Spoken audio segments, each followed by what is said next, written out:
Thanks for the support as a channel member, Jacob Depew. Don't think I've ever been so uncomfortable recording a video as I have today in my editing jumper. But it's reached peak coldness out in the garage and my hoodies are all in the wash.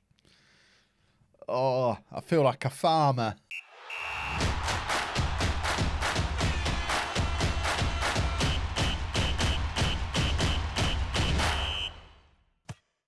Hello and welcome to Club 4 Part 19 of Nod Needs Legend. I'm Kev and I would like to clarify, nothing wrong with farmers, but look at my hands. I've clearly never done a day's work in my life. I can't, oh, it feels horrible. It's all itchy around my neck as well. Oh, and I realise I'm cutting my head off because I'm at the wrong height on my camera. I need to adjust that. It's all gone wrong. Apart from football-wise, things are going quite well. We play Arsenal today with an outside chance of making it into the Champions League through the league. And we've got Lazio in the second leg of the Europa League semi-final. And we did really well in the first leg. If we hadn't been for this stupid result against Everton, where we were dominating that game, but then they got two quick goals towards the end. And I think if we'd have managed to hold on to victory there, we'd be looking quite good in both competitions, to the point where my board are pleased with my management of the team, even though we're probably not going to get into the Champions League through the league. I am hopeful we'll get there through the Europa League, though, and they wanted to win a trophy, so just winning a trophy might be enough to cheer them up. The first leg against Lazio went thusly: a Dele Alli penalty. We did have a goal disallowed, another one of those ridiculous disallowed goals. Does it even show you disallowed goals on here? No, it was another one of those where it was a screamer from miles out and there was a guy like over near the corner flag, slightly offside.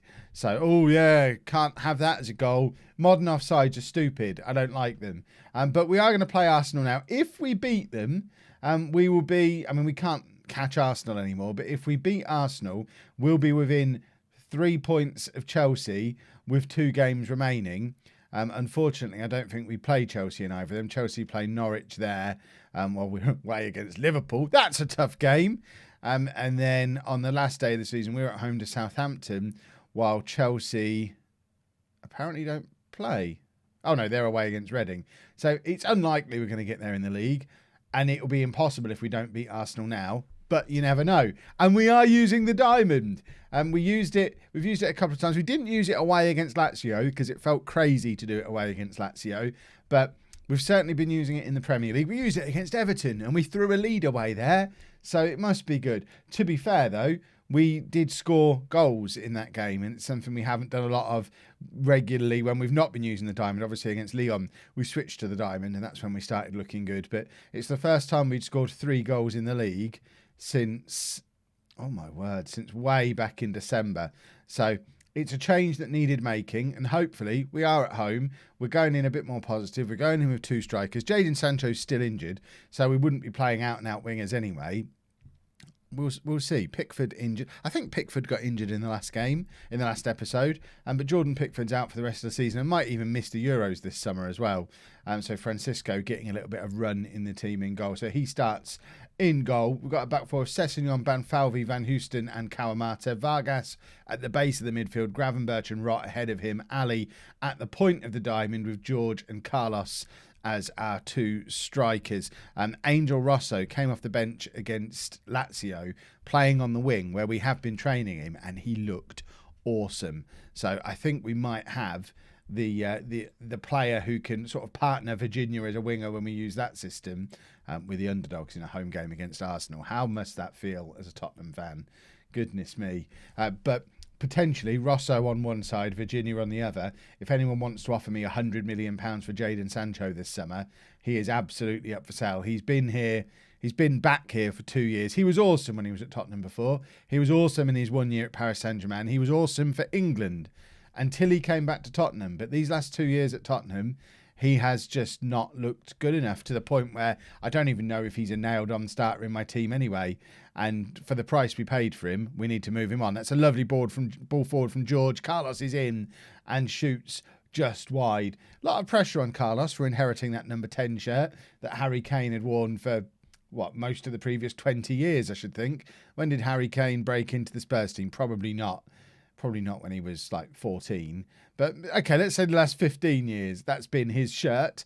And Carlos is the first man to wear it since, and hasn't exactly looked prolific in front of goal, but his time will come. I'm sure his time will come, especially playing in a two-striker system. And George certainly enjoying the luxury of being able to drop a little bit deeper. He's done very well here. Can he get the crossover? He can. Carlos is fouled, I think.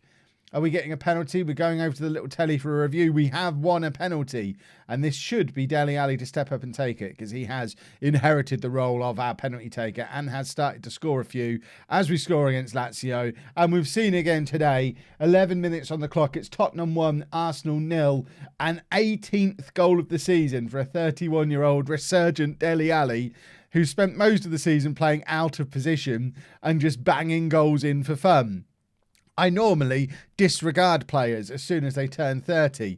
Dele Alli, he's turned 30 and turned into a world beater. I don't understand. This isn't the same Dele Alli we had last year.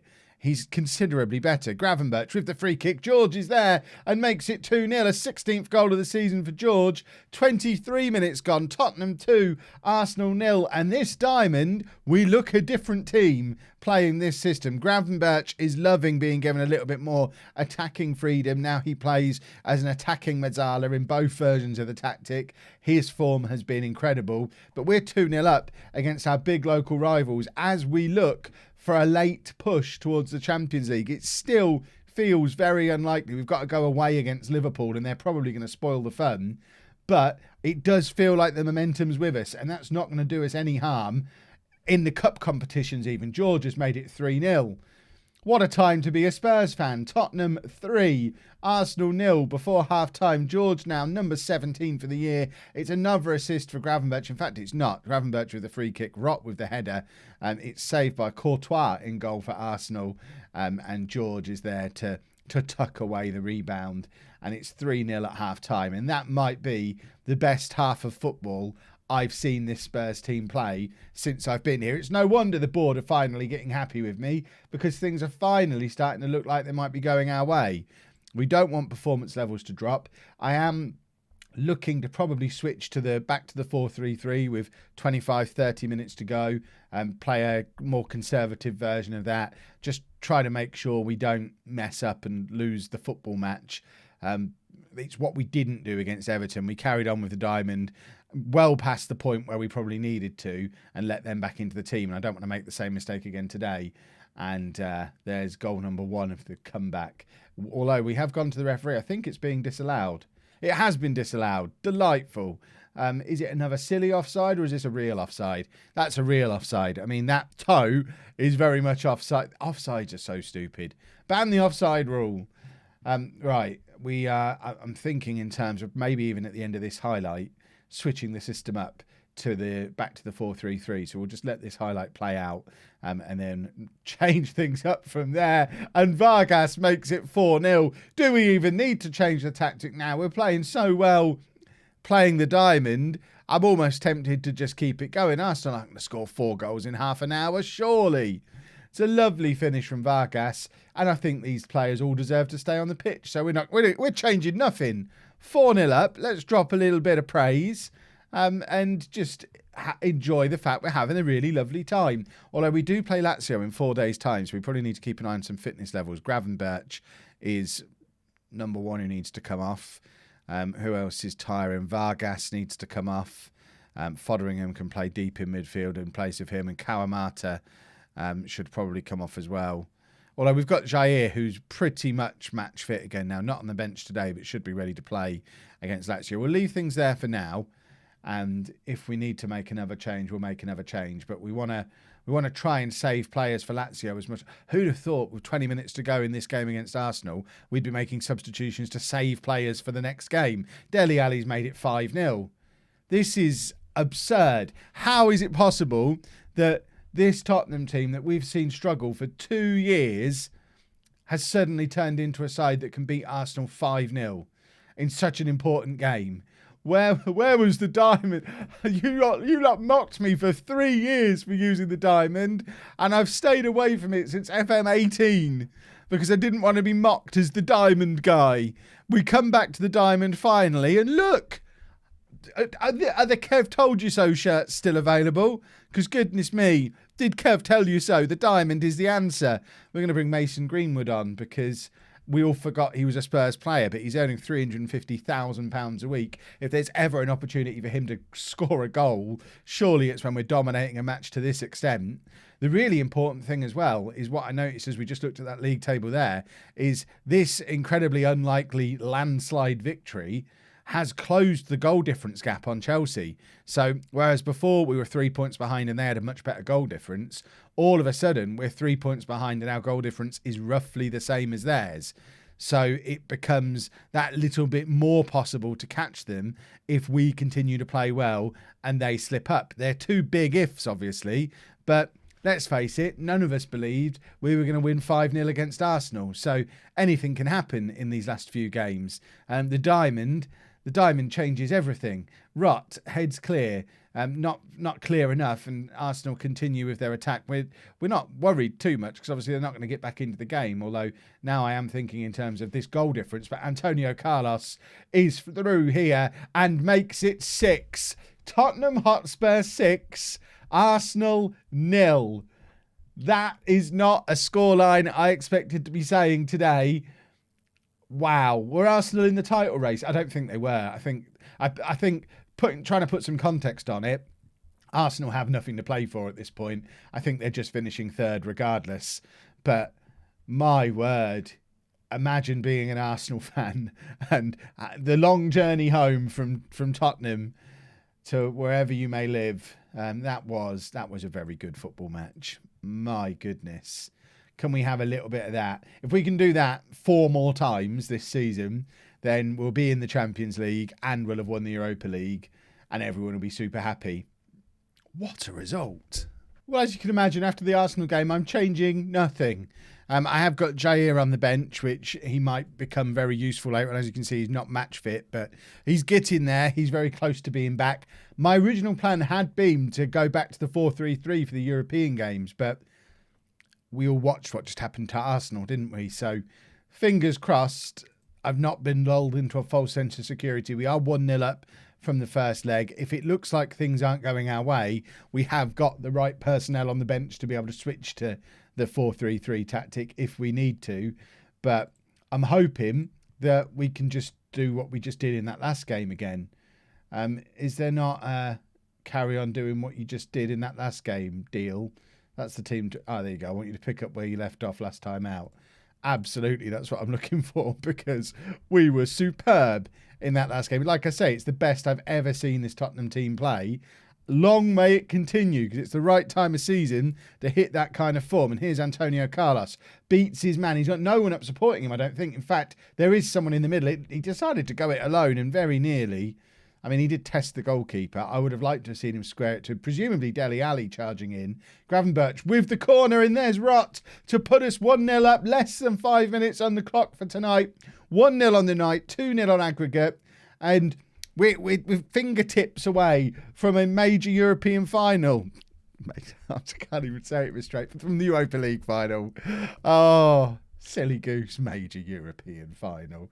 The European version of the Johnson's Paint Trophy. We're this close to the final of it. But, you know, mock it as you will, and I will.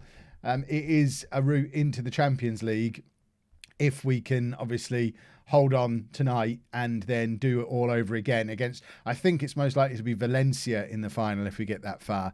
I know all the way through this competition I've not been looking at who would be coming up next, but it's hard to ignore when the results happen on the same day and you see Valencia, I think we're comfortably ahead from their first leg. So it's looking like it's going to be them. Ours was certainly the closer of the two first leg matches, but of course there's a long way to go. Let's not count our chickens before they're hatched. We're still early in the first half.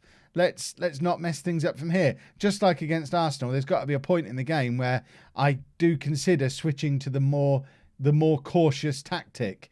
And Francisco makes a very good save.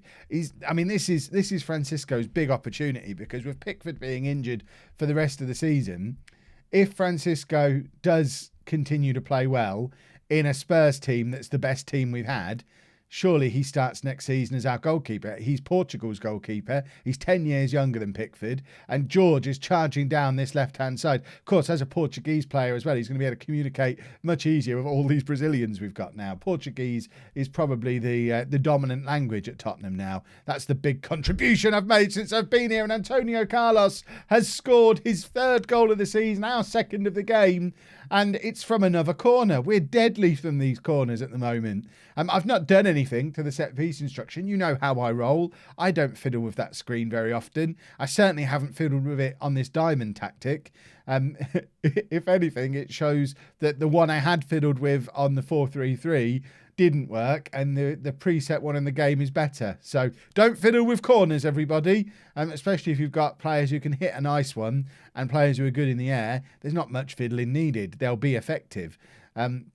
Dele Alli trying to get the challenge in there. He can't do it, but the shot from whoever that was for Lazio is high and wide. They're fired up. I think we need to drop some praise, though. We've played very well in this first half so far. So if they're going to be fired up, let's fire our lads up as well. And there's Francisco just plucking the ball out of the air like he's a goalkeeper. It's beautiful to see. I know I defended Jordan Pickford quite a lot yesterday, but remember, I did spend nearly £50 million on Francisco, and it might be time. His time might have arrived. He might be my goalkeeper now. We are mugging Lazio as well. I've just looked at their stats. They've had 2 clear-cut chances to our none, and we're the ones who are 2-0 up. There's no justice in the world, but who cares? We might be winning. Yeah, there you go. Don't let your performance levels drop one. We're going to give it 15 minutes and switch to the 4-3-3, I think, is my plan. Unless we score here. Gravenberch just wide from the free kick. George and Ali, neither of them playing particularly well according to ratings. I mean, I've seen them as part of highlights to see that they are playing pretty well. Gravenberch has picked up a gashed leg, but should be able to play through it and has to. He's got both assists for today. He has been in sensational form since the tactical switch. We can't do without him. He is our best player. Rott from range, well, not from range, it's inside the area, but tests the goalkeeper. We have another corner, and it's another opportunity for Gravenberch to just put it on somebody's head for a goal. Cross comes in. There's George, and it very nearly happened again. He hit such a lovely corner.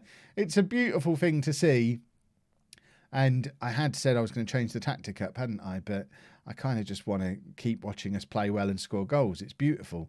Vargas now, back to Van Houston. Van Houston forward to George, back to Ali. And we've got loads of options ahead of him. He plays it out wide to Sessegnon. He's actually had to run back to get to that. But Banfalvi back to Sessegnon. And they're just knocking it back and forth to each other. Both of their names are too long for me to commentate on that properly. Apologies for those of you who are just listening and not watching. Kawamata, ball forward to Carlos, who must be offside. He's got it in the back of the net, but I don't think it's going to count. And I think that has been ruled offside. It was a lovely finish, but I've discussed offsides a lot recently, but he looked a mile off. And yeah, he is. I mean, that is as good as a mile offside. So we can't really complain too much about that one. But I think it is now time to make the tactical switch I've been threatening to do for a game and a half. We're going to take off both Ali and George and bring on some proper wide players. So Virginia can go on that side. The problem is Rosso can't play on the left. He can only play on the right as well. So actually, we're going to keep Dele Alli on. We're going to move him out to that side. We're going to bring Virginia on there. Ali's going to have to stay on because we have no one else who can come on for him. Carlos could drop out there, but he's playing so well up front, I don't want to put him out there. So we'll leave him there. Vargas, I don't really want to take off either. Sessegnon, you know what? We're just going to make that one change and we're going to drop back to a cautious mentality because that's the whole point of the tactical change, is to just try and see out the rest of the game now. Carlos now. Playing up front on his own. Cross comes over to Dele Alli. It falls to Gravenberch, who scores and deserved it. It's a lovely goal from Ryan Gravenberch. 3-0 to Spurs on the night. 4-0 on aggregate. This is like episode of the series. In-game performance-wise, everything seems to have clicked for us all of a sudden. And I'm having a lovely time with it. What a goal from Gravenberch. I think he can probably come off and nurse his poorly leg now. So we'll take him off. João Victor can come on and fill that role perfectly adequately. So we'll make that change there. And just, again, keep an eye on fitness levels. Kawamata's tiring, so we've got Jair on the bench. Let's get him on for 10 minutes. That's not who you want to see. Imagine being Lazio. You don't want to see him coming on with 10 minutes to go because he's just a rascal, a proper Brazilian wonder kid. Go and do Brazilian wonder kid things because they're lovely. We like watching them. Lazio are in here. Another good save from Francisco, who has had a very, very good game. We've had good performances all over the pitch, but we really do need to highlight just how well Francisco has played. And I think, unless it all goes desperately wrong for him, he's my boy now. He's my keeper because he's been involved in two of the best performances, probably the two best performances of my time at Tottenham, and he's been instrumental in both of them. Probably less so against Arsenal because he didn't make 6 or 7 match-winning saves against them, but he's certainly done his bit here against Lazio, who've had the better of the chances, but Francisco's kept them out, and then we've been just clinical at the other end. Carlos to Virginia, and that's number 4, and this is so unfair on Lazio. Bearing in mind it's the first time we've ever played them in a Football Manager video on this channel in history. We've never played Lazio before. And I'm gonna go for the rest of my life having nothing but good memories of games against Lazio in the Europa League because, as you can see, they always go well on this channel. And that is a lovely finish from Virginia. And that is an absolutely incredible result. We are through to the Europa League final. We still have an outside chance of Champions League qualification through the league. And after things were looking pretty desperate at times this season, it has the opportunity to all finish really rather nicely. There's your confirmation. It's going to be Valencia in the Thursday night final. Does it say where it's going to be? Where is Vasilevsky? Bulgaria. So we're off to Bulgaria. Lovely stuff. Gravenberch, massive pat on the head for him. Are the board going to give me... Are they upgraded me to just a solid... I'm down to a C+. I was a B- before this episode. Now I'm a C+. What do those monsters want? Goodness me. Well... what we're going to do from here, because we've still got a chance in the Premier League, I'm going to show you the last 2 Premier League games. So tomorrow is going to be Liverpool and Southampton in the league, and hopefully we'll sneak through the back door, a good old-fashioned backdoor Kev, which we've not had for a little while, and make our way into the Champions League via that route. And then Monday... I think we'll do it as a premiere. We'll do a premiere on Monday for the Europa League final because a final is always nice as a premiere. If you've enjoyed that, please make sure you leave a nice big thumbs up on there for me. Subscribe to the channel for daily Football Manager videos, and thank you very much for watching.